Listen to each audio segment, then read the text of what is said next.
चॉकलेटचे कपकेक्स।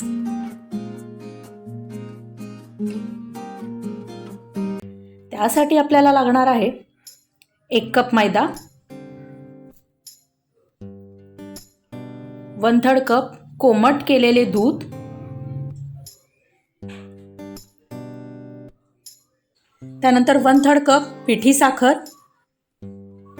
त्यानंतर रूम टेम्परेचरला असलेले 1/3 कप अमूल बटर, 1/4 कपला थोडीशी कमी cocoa powder, 1 teaspoon baking powder आणि 1 टीस्पून खायचा सोडा। याचं दोन्ही मी मिक्स करून घेतलेलं आहे। त्यानंतर 1 टीस्पून लिंबाचा रस लागणार आहे। व्हॅनिला इसेन्स पूर्णपणे ऑप्शनल आहे। हे सर्व सामान आपण रूम टेम्परेचरला ठेवलेलं आहे। सर्वप्रथम ज्या बाउलमध्ये आपण मिक्स करणार आहोत सर्व साहित्य, त्यात कोमट केलेलं दूध घालायचं आहे आणि त्यामध्ये लिंबाचा रस घालायचा, 1 टीस्पून लिंबाचा रस। लिंबाचा रस दुधात मिक्स करायचा, हलवून घ्यायचं सर्व आणि 10 मिनिटं हे दूध असंच ठेवायचं। हे दूध 10 मिनिटानंतर फाटलेलं असेल।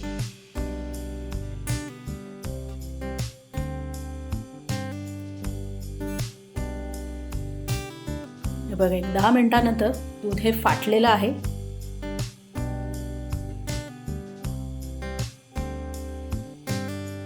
हे बघा, आता आपल्याला यामध्ये पिठी साखर घालायची आहे। पिठी साखर याकरता की अख्खी साखर घातली तर ती विरघळायला खूप वेळ लागेल, म्हणून इथे मी पिठी साखर वापरली आहे। आता ही पिठी साखर याच्यात मिक्स करून घ्यायची आपल्याला, जेणेकरून ती विरघळली पाहिजे। त्यानंतर रूम टेम्परेचरला ठेवलेले अमूल बटर वापरणार नसाल तर अमूल बटरच्या प्रमाणा इतकंच तेल वापरू शकतात, खायचं तेल वापरू शकतात तुम्ही। एवढंच की ते सेंटेड नसावं। आता हे सर्व जिन्नस मिक्स करून घेऊया आपण।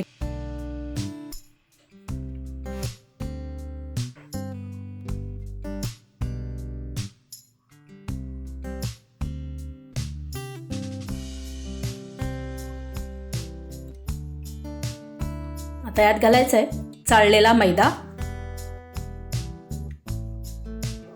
मैदा 3 वेळा चाळून घेतलेला आहे।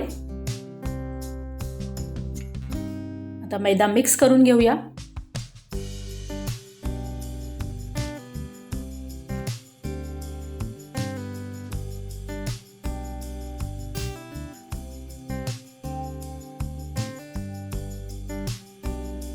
मैदा मिक्स झाल्यावर त्यात खायचा सोडा आणि बेकिंग पावडर दोन्ही एकत्र जे करून ठेवलेलं होतं ते घालायचं आहे। त्यानंतर कोको पावडर घालायची आहे। इथे तुम्ही जर कोको पावडर वापरणार नसाल तर कोको पावडर ऐवजी व्हॅनिला इसेन्स घातलं तर व्हॅनिला कपकेक्स तयार होतील। मी इथे फक्त कोको पावडर वापरणार आहे। आता हे सर्व आपल्याला कट अँड फोल्डच्या मेथडनी मिक्स करायचं आहे। तुम्हाला जर हे मिक्सचर थोडं घट्ट वाटलं तर यात तुम्ही रूम टेम्परेचरला असलेलं दूध घालू शकता। टोटल मला इकडे 1/3 कप प्लस 2 टेबलस्पून दूध लागलं।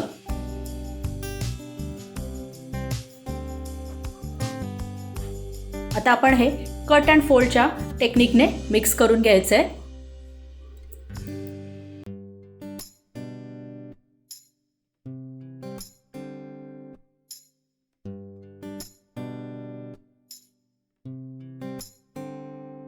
जास्त वेळ नाही, 5 ते 7 मिनिटं फक्त आपल्याला हे असंच मिक्स करून घ्यायचं आहे।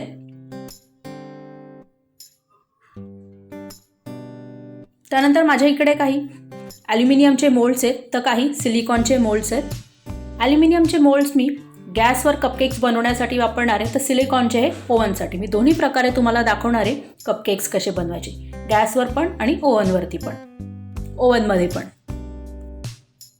या आता सर्व मोल्ड्सला मी अमूल बटरने ग्रीस करून घेणार आहे। तुम्ही अमूल बटर वापरत नसाल, तेल वापरत असाल तर तेलाने ग्रीस केलं तरी चालेल।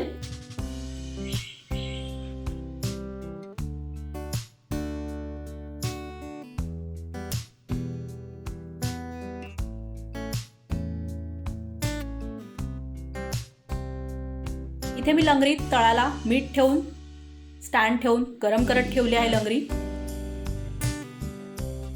ओव्हन देखील 180 डिग्री सेल्सिअसला रिहीट करण्यासाठी ठेवलेला आहे। आता आपण या मोल्ड्समध्ये केकचं आपलं जे मिक्सचर आहे ते भरून घेऊ. आपल्याला हे पूर्ण भरायचं नाही आहे, पाऊण भरायचं आहे, कारण ते फुलून वर येणार आहे. त्यामुळे सगळ्या मोल्ड्समध्ये पाऊण मिक्सचर भरायचं आहे आपल्याला.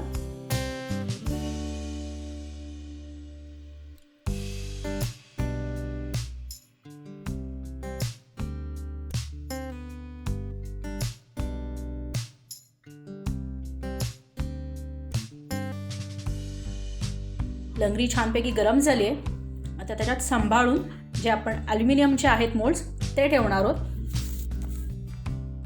आणि हे मध्यम आचेवर 18 मिनिटांसाठी आपण बेक करत ठेवणार आहोत. आता याच्यावर झाकण देऊ. त्यानंतर जे सिलिकॉनचे मोल्ड्स आहेत ते ओव्हनमध्ये 180 डिग्री सेल्सिअसला 25 ते 30 मिनिटांसाठी आपल्याला ठेवणार आहे. मी आधी 15 मिनिटाचा टायमर लावणार आहे, त्यानंतर ते चेक करून पुन्हा 15 मिनिटासाठी ठेवणार आहे.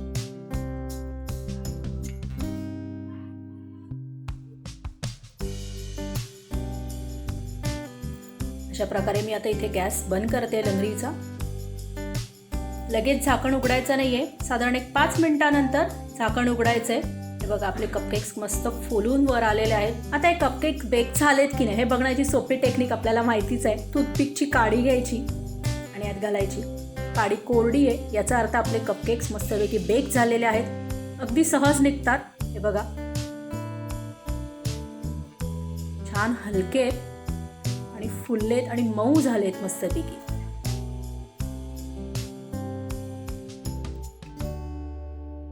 इथे अशा प्रकारे आपले ओव्हनमध्ये आणि गॅसवरचे दोन्ही प्रकारची आपण रेसिपी बघितली कपकेक्सची. कशी वाटली तुम्हाला? नक्की करून बघा. लहानांपासून मोठ्यांपर्यंत सर्वांनाच आवडतील माझी खात्री आहे. व्हिडिओ कसा वाटला हे कळवायला विसरू नका. व्हिडिओ लाईक करा, शेअर करा. चॅनलवर नवीन असाल तर चॅनल सबस्क्राईब करा आणि बेल आयकॉन प्रेस करा, म्हणजे मी जे व्हिडिओ अपलोड करेल त्या तुम्हाला नोटिफिकेशन येईल. थँक्यू.